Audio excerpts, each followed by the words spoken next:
ചുമരുണ്ടെങ്കിൽ ചിത്രം എഴുതൂ എന്ന് പറഞ്ഞ പോലെയാണ് കേട്ടോ എൻ്റെ കാര്യം. എൻ്റെ ചുമര് നഷ്ടപ്പെട്ടു, അതുകൊണ്ടാണ് ഞാൻ ചിത്രങ്ങളൊന്നും എഴുതാതിരുന്നത്. പറഞ്ഞു വന്നത് വേറെ ഒന്നുമല്ല, നമ്മൾ കണ്ടിട്ട് കുറച്ചായില്ലേ. അപ്പോൾ അന്വേഷിച്ചിട്ടുണ്ടായിരുന്നു കേട്ടോ കുറച്ച് പേര് മെസ്സേജിലൂടെ, എവിടെ കാണാനില്ലല്ലോ, പൂച്ചക്കുട്ടികളെ കാണാനില്ല, ഓപ്പോളിയും കാണാനില്ല, എവിടെ പോയി എന്നൊക്കെ ചോദിച്ചിട്ടുണ്ടായിരുന്നു കേട്ടോ. അപ്പോൾ കുറച്ച് പേരെങ്കിലും വിചാരിച്ചിട്ടുണ്ടാവും പൂച്ചക്കുട്ടികൾക്ക് എന്തെങ്കിലും പറ്റിയത് കാരണം കൊണ്ട് ആ വിഷമം കൊണ്ടാണോ ഞാൻ വീഡിയോ ഇടാത്തത് എന്നൊക്കെ. അങ്ങനെയൊക്കെ ചിന്തിക്കുക സ്വാഭാവികമാണ്, കാരണം പൂച്ചക്കുട്ടികളെ വളർത്തുന്നവർക്ക് അതിൻ്റെ ആ ഒരു വിഷമം നന്നായിട്ട് അറിയാം. അപ്പോൾ സത്യം പറഞ്ഞു കഴിഞ്ഞാൽ പൂച്ചക്കുട്ടികളൊക്കെ അവിടെ സുഖമായിട്ടിരിക്കുന്നുണ്ട് കേട്ടോ. സുഖമില്ലാത്തത് എനിക്കാണ്. അപ്പോൾ രാവിലെ എണീക്കുന്ന സമയത്ത് തന്നെ ഭയങ്കര ക്ഷീണവും തളർച്ചയൊക്കെ ആയിട്ട് നമ്മളൊന്ന് പോയിട്ട് എല്ലാ ചെക്കപ്പുകളെല്ലാം ഒന്ന് ചെയ്തപ്പോൾ ബ്ലഡ് വളരെ കുറവായിരുന്നു കേട്ടോ. അപ്പോൾ അത് കാരണം കൊണ്ട് ഭയങ്കര ടയേർഡായിരുന്നു ഞാൻ. അതേപോലെ തന്നെ നമ്മുടെ വീട്ടിൽ പണി നടക്കുന്നുണ്ട്, അപ്പോൾ അതിൻ്റെ തിരക്കുണ്ട്. അപ്പോൾ എല്ലാം കൂടി ആയിട്ടാണ് വീഡിയോ ഒക്കെ ഇടാൻ വൈകിപ്പോയത്. അല്ലാതെ നമ്മുടെ പൂച്ചക്കുട്ടികൾക്ക് ഒരു പ്രശ്നമില്ല, അവരെ ഞാൻ പൊന്നു പോലെ നോക്കുന്നുണ്ട് കേട്ടോ. അവരെല്ലാവരും നന്നായിട്ടിരിക്കുന്നുണ്ട്. ഇടയ്ക്ക് നമ്മുടെ കറുത്ത പൂച്ച വന്നിട്ട് നമ്മുടെ പീക്കിരിക്കുട്ടനെയും ബബിളിക്കുട്ടനെയും കുറിഞ്ഞിയും ചമ്പിക്കുട്ടീനെയും ബൊമ്മിക്കുട്ടീനെയും എല്ലാവരും നിരത്തി പിടച്ചിട്ട് പോകുന്നുണ്ട്.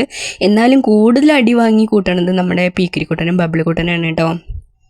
അപ്പം ഞാനാണെങ്കിൽ എപ്പോഴും അവരെ ശ്രദ്ധിക്കണ കാരണം കൊണ്ട് അവർക്ക് വലിയ ദേഹത്ത് പരിക്കൊന്നും പറ്റണില്ല. എന്നാലും ദിവസം വന്നിട്ട് അടിച്ചിട്ട് പോകുന്നുണ്ട് കേട്ടോ. എന്താ ചെയ്യുക?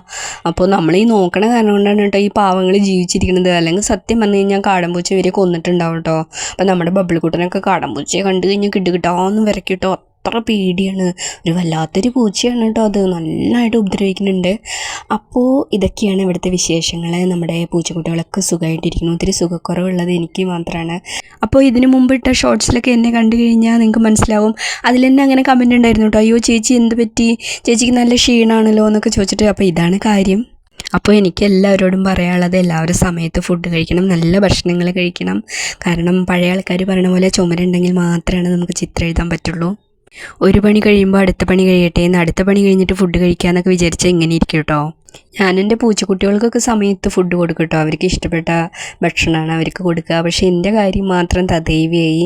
എന്തെങ്കിലും വിശക്കുന്ന സമയത്ത് എന്തെങ്കിലും എടുത്ത് കഴിക്കുക എന്നുള്ളൊരു പരിപാടിയായിരുന്നു കേട്ടോ. രാവിലത്തെ ഫുഡ് കഴിക്കുക മിക്കവാറും 11 മണിക്കായിരിക്കും. 11 മണിക്ക് കഴിച്ചാൽ പിന്നെ ഉച്ചയ്ക്ക് കഴിക്കില്ല. അപ്പോൾ അങ്ങനെയൊന്നും ആരും ചെയ്യരുത് കേട്ടോ. അങ്ങനെയൊക്കെ ആരെങ്കിലുമൊക്കെ ചെയ്യുന്നുണ്ടെങ്കിൽ ശ്രദ്ധിക്കണം. എല്ലാവരും സമയത്ത് തന്നെ ഫുഡ് കഴിക്കണം, നല്ല ഫുഡ് കഴിക്കണം, അല്ലെങ്കിൽ എന്നെ പോലെ തന്നെ ആവും കേട്ടോ.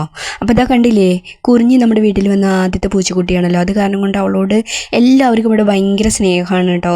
അച്ചു ആണെങ്കിൽ കുറിഞ്ഞി എവിടെയെങ്കിലും കിടക്കണം കണ്ടാൽ വാരി എടുക്കണത് കുറിഞ്ഞിക്ക് തീരെ ഇഷ്ടമല്ല.